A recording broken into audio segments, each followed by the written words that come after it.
Hi, I'm Dave Vickers and welcome to the Photo Show. In today's episode we have another photography tutorial and we're taking a look at Aperture. Remember, if you like what you see on the Photo Show, please comment, like and subscribe in the boxes below.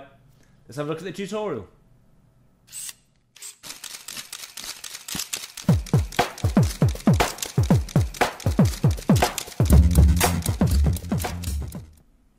In the first of these photography tutorials, we're explaining how photography is basically controlling light to record an image on the sensor of your camera. And in that episode we were taking a look at shutter speed. Today we're going to take a look at aperture. Now, one of the best ways to understand aperture is to think about the pupil of your eye. If you're outside in bright sunlight, your pupil will close down very small to allow less light through so you can see clearly. If you're in low light, your pupil will open up much larger to allow more light through so you can still see. Within the lens of your camera you have a very similar system. It's made up of metal leaves which you can open and close to make a larger or smaller hole, or aperture. Now, aperture is normally measured in what's called f numbers or f-stops. Typical values are f2.8, f4, f5.6, f8, f11 and so on. And these refer to the focal length of the aperture, not the size of the hole, so the numbers are reversed round. So an aperture of f16 is a very small aperture hole, whereas an aperture of f2.8 is a much larger aperture hole. Let's have a look at the aperture in a real lens, and that should explain things more clearly. Okay, so here we have a lens off of the camera, and this is open at its widest aperture, which on this lens is 2.8. As you can see, it's a nice big aperture hole to allow the light through.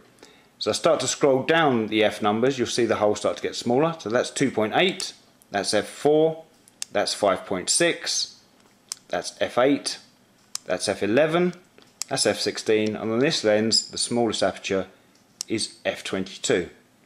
So let's open it up again. That's the smallest aperture, f22, nice small aperture hole. Wider aperture, 2.8, nice wide aperture hole. That's because the numbers relate to the focal distance, not the size of the hole. So 2.8, 22, 2.8.